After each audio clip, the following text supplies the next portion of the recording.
കേരളത്തിൽ നിയമസഭാ തെരഞ്ഞെടുപ്പ് പ്രചരണ കാലത്ത് CPM നിരന്തരം പറഞ്ഞുകൊണ്ടിരുന്ന ഒരു പേരാണ് കനകോലുവിൻ്റേത്.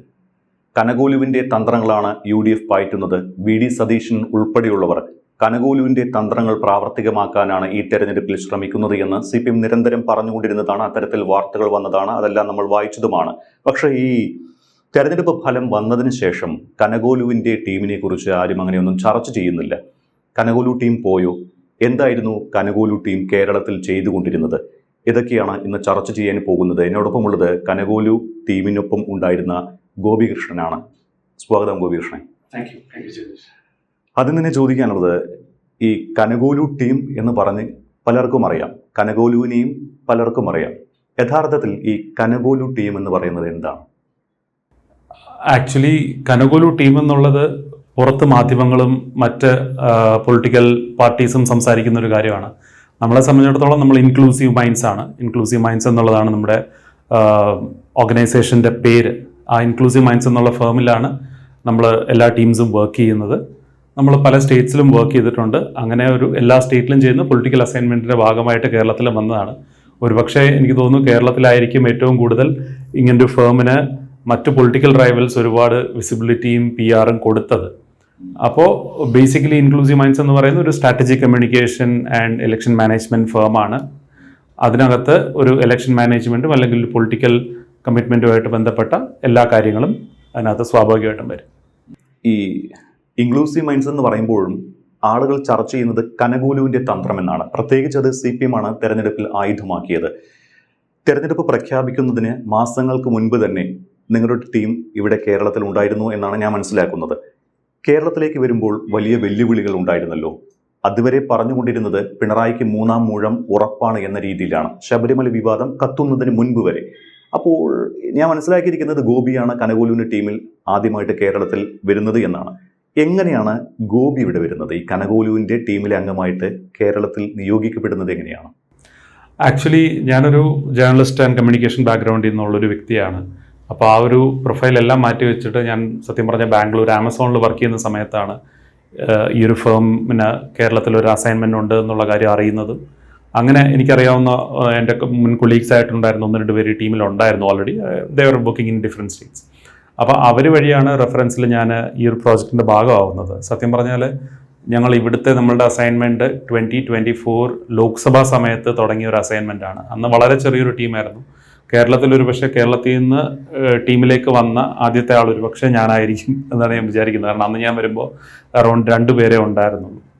അതിനുശേഷമാണ് നമ്മൾ ഗ്രാജുവലായിട്ട് ഓവർ ടൈം ഇത് എക്സ്പാൻഡ് ചെയ്യുകയും മൾട്ടിപ്പിൾ ടീംസ് ഡെവലപ്പ് ചെയ്യുകയും ഇപ്പോൾ നമ്മൾ ഈ ഒരു ഇൻക്ലൂസീവ് മൈൻഡ്സ് ടീം എന്ന് പറയുമ്പോൾ പോലും അതിനകത്ത് ഒരു ഇലക്ഷൻ മാനേജ്മെൻറ്റിനകത്ത് മൾട്ടിപ്പിൾ ടീംസിൻ്റെ ഇൻവോൾവ്മെൻ്റ് ഉണ്ട്. അതിനകത്തൊരു മീഡിയ ടീമുണ്ട്, അതിനകത്തൊരു പൊളിറ്റിക്കൽ ഇൻ്റലിജൻസ് ടീമുണ്ട്, അതിനകത്തൊരു ഡേറ്റ അനാലിസിസ് ടീമുണ്ട്, അതിനകത്തൊരു ക്യാമ്പയിൻസ് ടീമുണ്ട്, അതിനകത്തൊരു പ്രോജക്ട്സ് ടീമുണ്ട്. അങ്ങനെ മൾട്ടിപ്പിൾ ലെയേഴ്സ് ഉള്ളൊരു ടീമാണ് സത്യം പറഞ്ഞാൽ കേരളത്തിൽ വർക്ക് ചെയ്തത്. അപ്പോൾ അതിൻ്റെ ആ team development it happened over A longer period. Around ഒരു ലോക്സഭയൊക്കെ കഴിഞ്ഞ് 2025 ബിഗിനിങ്ങോടുകൂടിയാണ് ടീം എക്സ്പാൻഡ് ആവാൻ തുടങ്ങിയത്. ആ രീതിയിൽ താരതമ്യേന ഒരു അത്യാവശ്യം നല്ല സ്ട്രെങ്ത് ഉള്ളൊരു ടീം തന്നെയായിരുന്നു. We had around I think 65 odd people. നമ്മൾ ഈ പ്രോജക്റ്റിൻ്റെ ഒരു പീക്കിലോട്ട് എത്തുന്ന സമയത്ത് അത്രയും ആളുകളുണ്ടായിരുന്നു. പിന്നെ സ്വാഭാവികമായിട്ടും ഞാൻ വന്നതിനെക്കുറിച്ച് ചോദിച്ചാൽ എൻ്റെ ലാൻഡിങ് ഭയങ്കര രസകരമായിട്ടുള്ളൊരു പോയിന്റിലായിരുന്നു എൻ്റെ ലാൻഡിങ്. എനിക്കിപ്പോഴും ഓർമ്മയുണ്ട്. I think ലോക്സഭ ഇലക്ഷൻ്റെ സമയത്ത് ഒരു April 1 എങ്ങാണ്ടാണ് ഞാൻ ജോയിൻ ചെയ്യാമെന്ന് പറഞ്ഞിരുന്നത്. So we had one colleague who had come from Bangalore. He was part of the central team. പുള്ളി ഇവിടെ ഓൾറെഡി സ്റ്റേഷൻഡ് ആണ്. And there was one more person. And എൻ്റെ അടുത്ത് പാർട്ടി ഓഫീസിലാണെന്ന് റിപ്പോർട്ട് ചെയ്യാൻ പറഞ്ഞിരുന്നത്.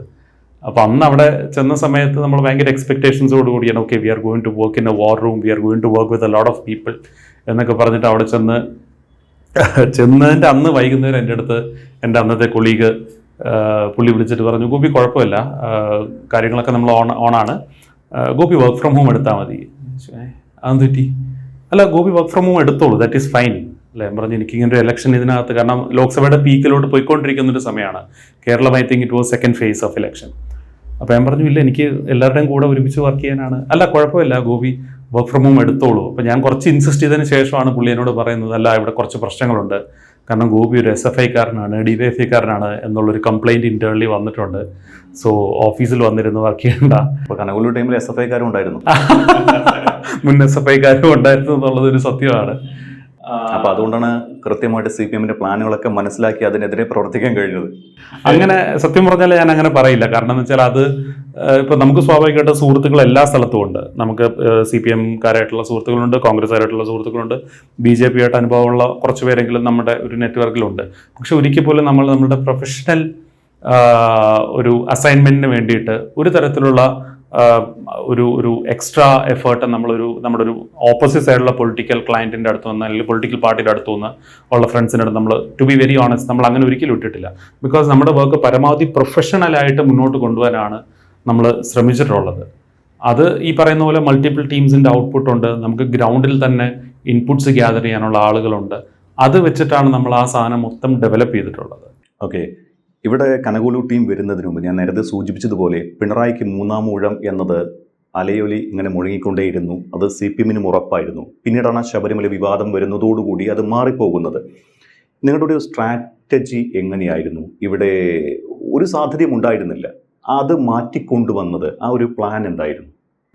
ടു ബി വെരി ഓണസ്റ്റ്, നമ്മൾ ലോക്സഭ കഴിഞ്ഞപ്പോൾ ഒരു ഭയങ്കര സക്സസ് ആണ് UDFന് ഉണ്ടായിരുന്നത്.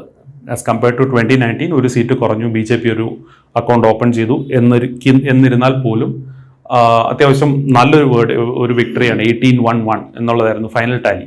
അപ്പോൾ സ്വാഭാവികമായിട്ടും ഒരു പ്രോ UDF, അതായത് UDFന് വോട്ട് ചെയ്യാനായിട്ട് ആളുകൾക്കൊരു മടിയില്ല എന്നുള്ളൊരു സാധനം എസ്റ്റാബ്ലിഷ്ഡ് ആയിരുന്നു.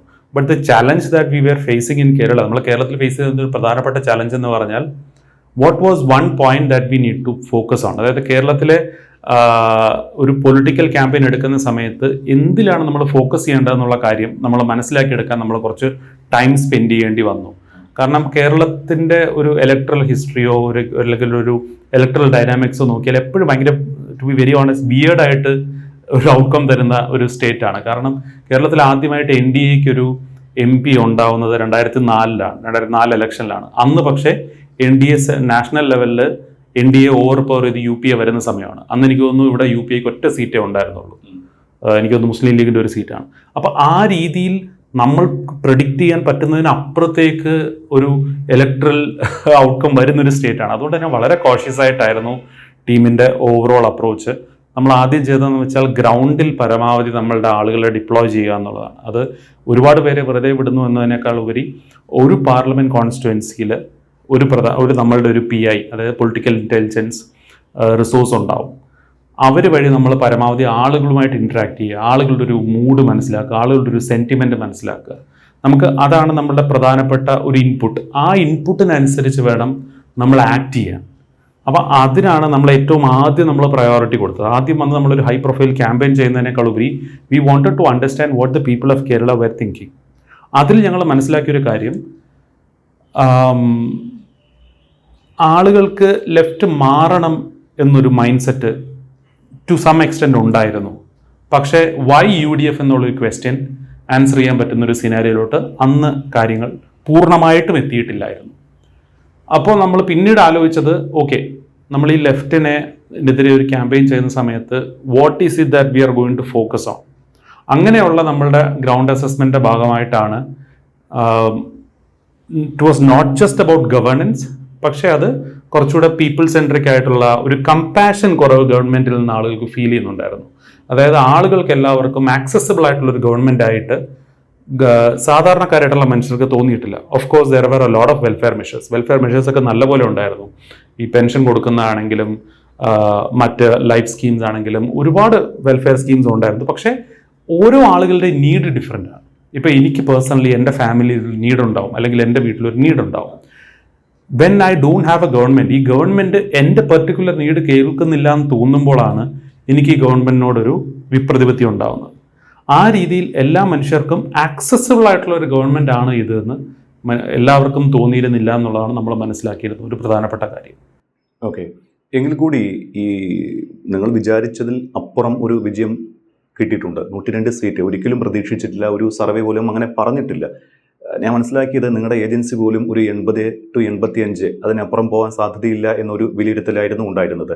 അതിനപ്പുറം ഒരു വിജയം ഉണ്ടായത് എങ്ങനെയാണ്? അത് നിങ്ങളുടെ ഒരു അനുമാനം എങ്ങനെയാണ്? പലതരം വിലയിരുത്തലുകൾ വന്നിട്ടുണ്ട്. അതിനപ്പുറം നിങ്ങളുടെ ഏജൻസി ഇത്ര വലിയൊരു വിജയം ഉണ്ടായതിന് പിന്നിൽ എന്താണ് എന്നാണ് കണ്ടെത്തിയിരിക്കുന്നത്? ഞങ്ങൾ മനസ്സിലാക്കുന്നതിനകത്ത് 2 ഫാക്ടേഴ്സ് വർക്ക് ചെയ്തിട്ടുണ്ട്. ഒന്ന്, ഈ ഗവൺമെന്റിനെതിരെയുള്ളൊരു ഫാക്ടർ. ഗവൺമെന്റിനെതിരെയുള്ള ഫാക്ടർ എന്ന് പറഞ്ഞാൽ ആക്സസിബിലിറ്റി ഇല്ലാത്തൊരു ഗവൺമെൻറ്റാണ്. അത് ഒരു കാര്യം. അത് അപ്പോൾ ഒരു ആക്സസിബിലിറ്റി, നമുക്കൊരു ഒരു പർട്ടിക്കുലർ ഇഷ്യൂവിനോട് നമുക്കൊരു താല്പര്യക്കുറവുണ്ടായാൽ we will naturally find reasons to hate that thing.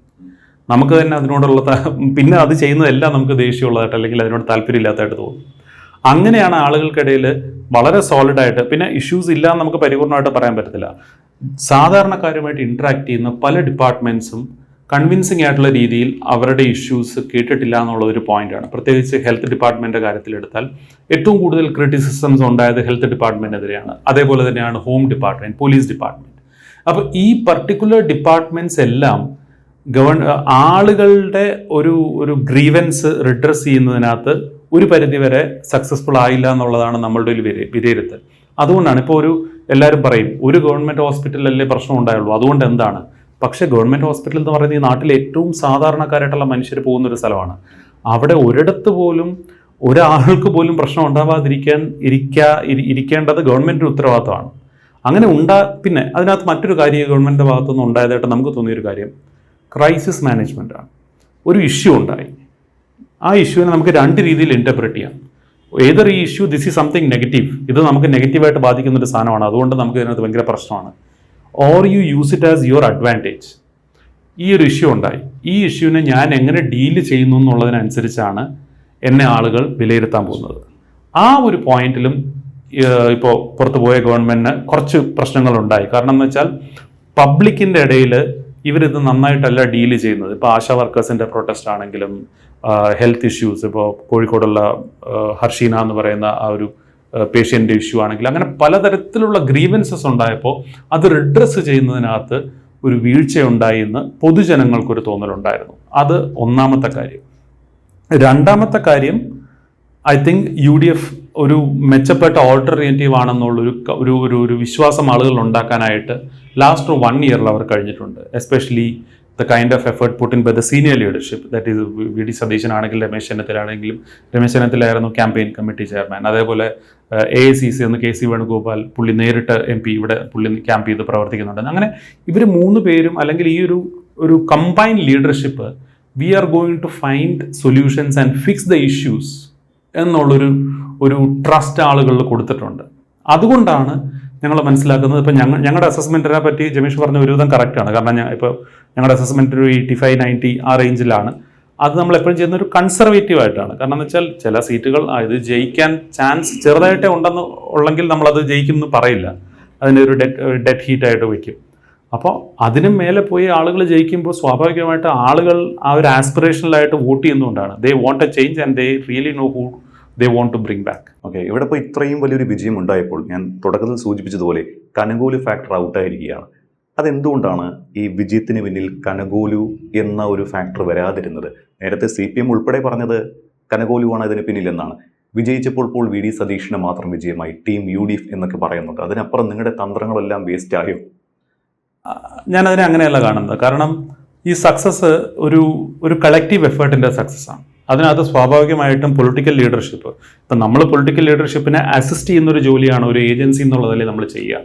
അപ്പോൾ സ്വാഭാവികമായിട്ടും പൊളിറ്റിക്കൽ ലീഡർഷിപ്പിന് തന്നെയാണ് അതിൻ്റെ ഒരു lion share of the credit പോവേണ്ടത്, അവർക്ക് തന്നെയാണ്. അതിനകത്തൊരു തർക്കവുമില്ല. പിന്നെ ഒരു കാര്യം എന്ന് വെച്ചാൽ നമ്മളിതിനെപ്പറ്റി എപ്പോഴും ഇങ്ങനെ പുറത്തു പോയിട്ട് നമ്മളാണ് അല്ലെങ്കിൽ അതങ്ങനെ പറയുന്നില്ല എന്നുള്ളൊരു കാര്യമുണ്ട്.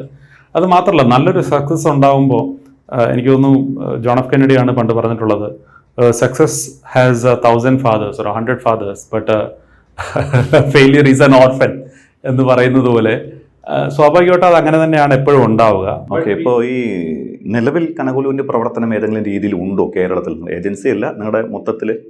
ഇപ്പോൾ നമ്മുടെ ടീം റീസ്ട്രക്ചർ ചെയ്തിരിക്കുകയാണ്. ഇപ്പോൾ ഇലക്ഷൻ ടൈമിൽ ഉണ്ടായിരുന്ന പലരും, ഇപ്പോൾ ഒരുവിധ ആളുകളെല്ലാം നമ്മൾ ടോട്ടലി ഈ ഏജൻസിയിൽ നിന്ന് നമ്മൾ റീസ്ട്രക്ചർ ചെയ്തിരിക്കുകയാണ്. കേരളത്തിൽ ഇനി ഇതിൻ്റെ പ്രവർത്തനം എന്താണെന്നുള്ളത് ഇനി നമുക്ക് ഇപ്പോൾ അറിയില്ല. കാരണം പുതിയ ഗവൺമെൻറ് വന്നിരിക്കുകയാണ്. അവർക്ക് ഏതെങ്കിലും തരത്തിൽ അസിസ്റ്റൻസ് വേണമെന്നുണ്ടെങ്കിൽ സ്വാഭാവികമായിട്ട് അവർ ഏജൻസിയായിട്ട് സംസാരിച്ച് ചെയ്യേണ്ടത്. ഇപ്പം ഞാനടക്കമുള്ളവർ ടു ബി വെരി ഓണസ്റ്റ് ഇപ്പോൾ ടീമിൻ്റെ ഭാഗമല്ല.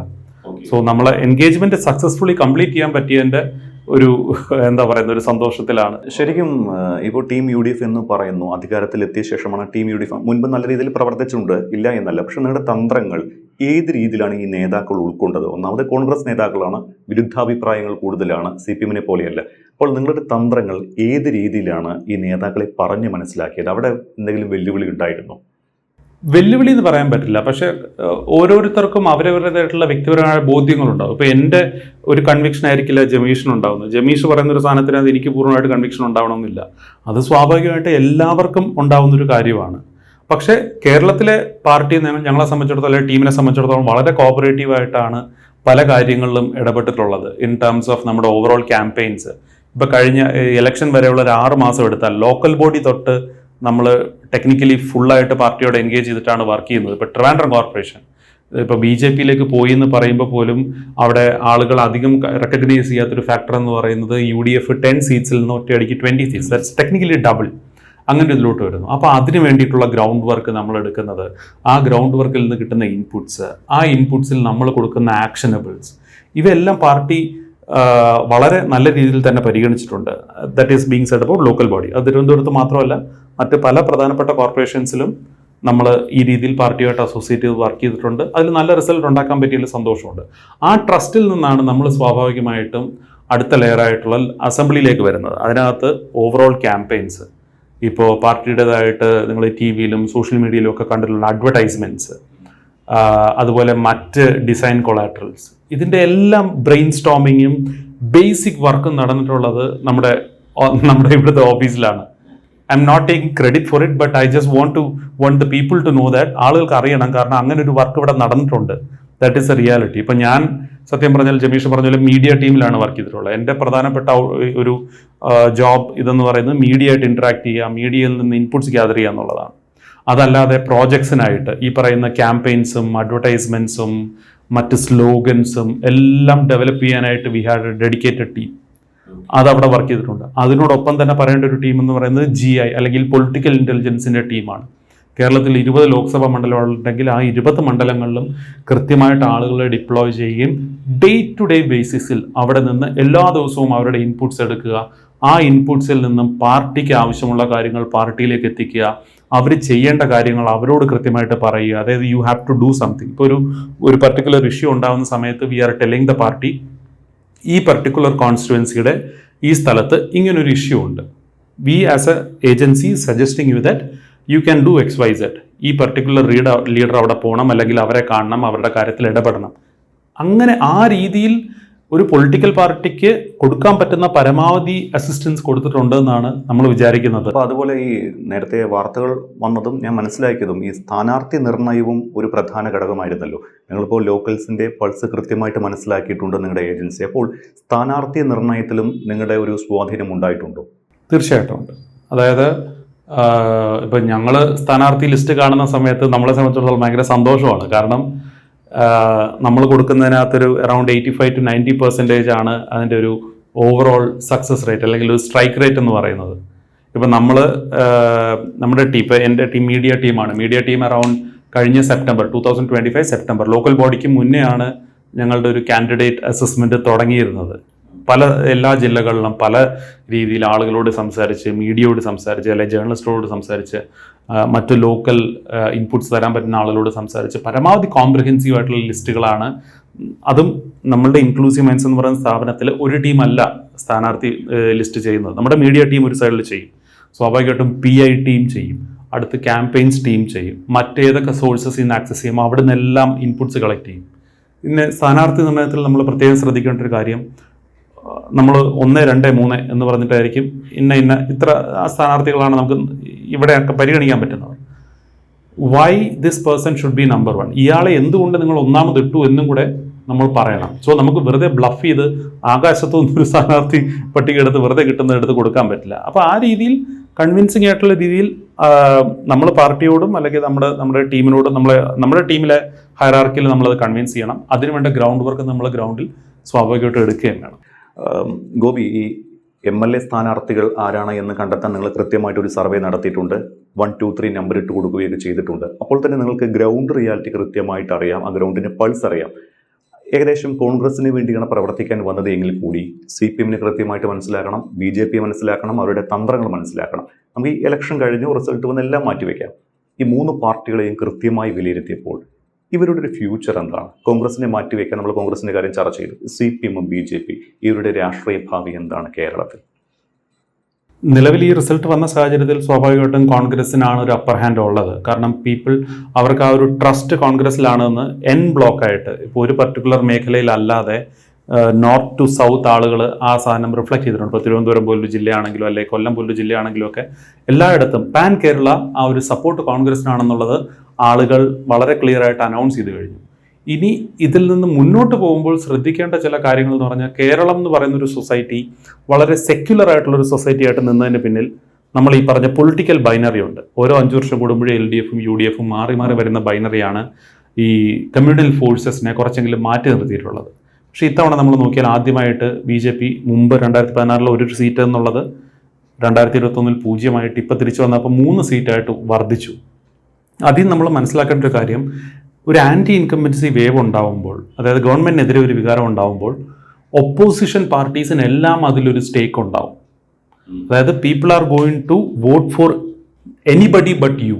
ഇപ്പോൾ LDF ആണ് അധികാരത്തിലുണ്ടെങ്കിൽ people are saying that LDF അല്ലാതെ വേറെ ആർക്കും നമ്മൾ വോട്ട് ചെയ്യുന്നൊരു മൈൻഡ് സെറ്റിലോട്ട് കേരളം മാറുന്നുണ്ടോ എന്നുള്ള കാര്യം ശ്രദ്ധിക്കേണ്ടിയിരിക്കുന്നു. അത് എല്ലാ പാർട്ടികളും ശ്രദ്ധിക്കേണ്ടിയിരിക്കുന്നു. അതിനകത്ത് തന്നെ ഏറ്റവും പ്രധാനമായിട്ടുള്ളത് ഞങ്ങൾ കാണുന്നത് ഒരു അടുത്ത 15 വർഷം മുസ്ലിം ലീഗ് എന്ന് പറയുന്ന പാർട്ടിക്ക് വളരെ ക്രൂഷ്യൽ ആയിട്ടുള്ളൊരു 15 വർഷമാണെന്നാണ് മനസ്സിലാക്കുന്നത്. കാരണം അതൊരു കമ്മ്യൂണിറ്റി ഐഡന്റിറ്റി ഉള്ള ഒരു പാർട്ടിയാണെങ്കിലും പരമാവധി സെക്യുലർ വാല്യൂസ് ഉയർത്തിപ്പിടിക്കാൻ ശ്രമിക്കുന്ന ഒരു പാർട്ടിയാണ് ഇന്ത്യൻ യൂണിയൻ മുസ്ലിം ലീഗ് എന്ന് പറയുന്നത്.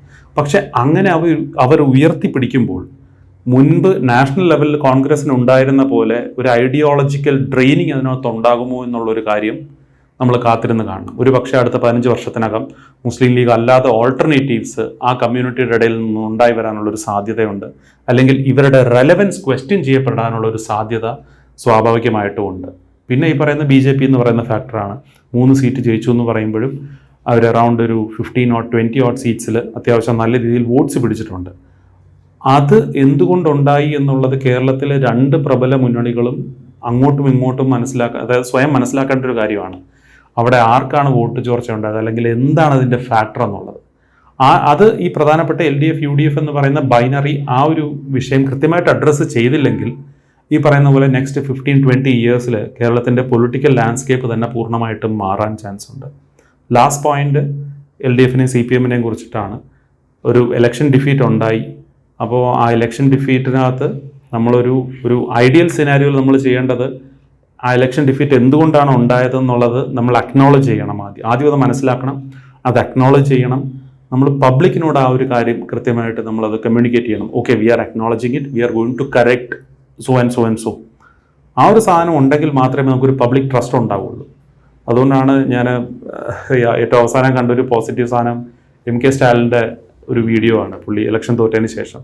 അപ്പോൾ 10 വർഷം കേരളത്തിന് ലീഡ് ചെയ്ത ഒരു ആൾ സ്വാഭാവികമായിട്ടും ഒരു ഇലക്ഷൻ കഴിയുന്ന സമയത്ത് I really feel it's the responsibility, it's his responsibility to come out and say that okay, ഇങ്ങനൊരു സാധനം ഉണ്ടായി, ഇങ്ങനൊരു ഔട്ട്കം ഉണ്ടായി, we are acknowledging it, we will come back and correct it. I think ഇന്നലെ പുള്ളി ഒരു പബ്ലിക് സ്പീച്ചിൽ അത് പറഞ്ഞു. ബട്ട് അതെങ്ങനെ മുന്നോട്ട് പോകുന്നുള്ളത് നമുക്ക് കാത്തിരുന്ന് തന്നെ കാണണം. ഓക്കെ, ഇങ്ങനെയൊക്കെ പറയുമ്പോൾ തന്നെ ഏറ്റവും ഒടുവിൽ മുഖ്യമന്ത്രി സ്ഥാനത്തെ ചൊല്ലിയുള്ള വിവാദങ്ങൾ വന്നു.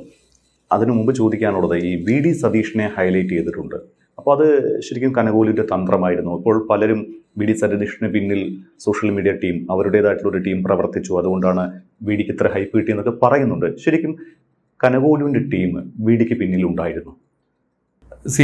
ഇൻക്ലൂസീവ് മൈൻഡ്സ് എന്ന് പറയുന്ന ടീം കേരളത്തിൽ വർക്ക് ചെയ്തത് കോൺഗ്രസിന് വേണ്ടിയിട്ടാണ്. കോൺഗ്രസ് ആണ് നമ്മളുടെ ഇവിടുത്തെ ക്ലയൻറ്റ്. ആ കോൺഗ്രസ് എന്ന് പറയുന്ന ക്ലയൻറ്റിനകത്ത് we cannot pick and choose one particular person. ഒരു ആളെ മാത്രം ഹൈലൈറ്റ് ചെയ്യുക, അല്ലെങ്കിൽ ഒരാളെ താഴ്ത്തിക്കെട്ടുക, അല്ലെങ്കിൽ ഒരാൾക്ക് വേണ്ടി മാത്രം അത് പ്രതിപക്ഷ നേതാവ് കൂടിയായിരുന്നല്ലോ, അദ്ദേഹത്തിന് കൂടുതൽ മൈലേജ് കൊടുക്കുക, അങ്ങനെയൊന്നും ചെയ്തിട്ടില്ല. അതായത് നമ്മൾ കോൺഗ്രസിന് വേണ്ടി ചെയ്യുന്ന കാര്യങ്ങൾ സ്വാഭാവികമായിട്ടും അതിൻ്റെ ഒരു എൻഡ് പോയിന്റ് അല്ലെങ്കിൽ അതിൻ്റെ ഒരു കൾമിനേഷൻ എത്തുന്നത് ആ പ്രതിപക്ഷത്തിൻ്റെ ലീഡറിലാണ്. പ്രതിപക്ഷത്തിൻ്റെ ലീഡർ സ്വാഭാവികമായിട്ടും VD സതീശൻ പുള്ളിയാണ്.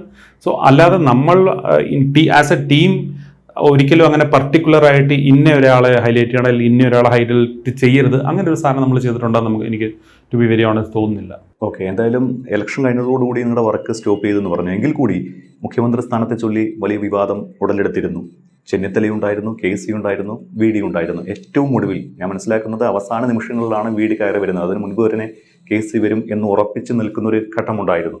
അപ്പോൾ ഈ മുഖ്യമന്ത്രി വിവാദം അല്ലെങ്കിൽ അവരുടെ മുഖ്യമന്ത്രി സ്ഥാനാർത്ഥികളെ ചൊല്ലിയുള്ള അടിക്കിടയിൽ ഇവിടെ ഏതോ ഒരു ഏജൻസി സർവേ നടത്തിയിരുന്നു. VDക്കാണ് മൈലേജ് കൂടുതൽ ഇവിടെ എന്നൊക്കെ പറഞ്ഞൊരു റിപ്പോർട്ട് കൊടുത്തു എന്ന് കേട്ടിരുന്നു. അതിൽ എന്തെങ്കിലും കനകോലൂരിന്റെ ടീമിന് എന്തെങ്കിലും പങ്കുണ്ടോ?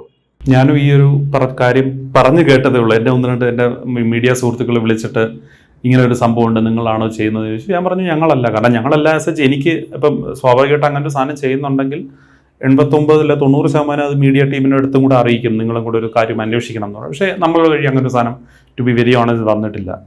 ഓക്കെ, എന്തായാലും വളരെയധികം നന്ദി, എല്ലാ കാര്യങ്ങളും കൃത്യമായിട്ട് പറഞ്ഞു തന്നായിരുന്നു. Thank you so much.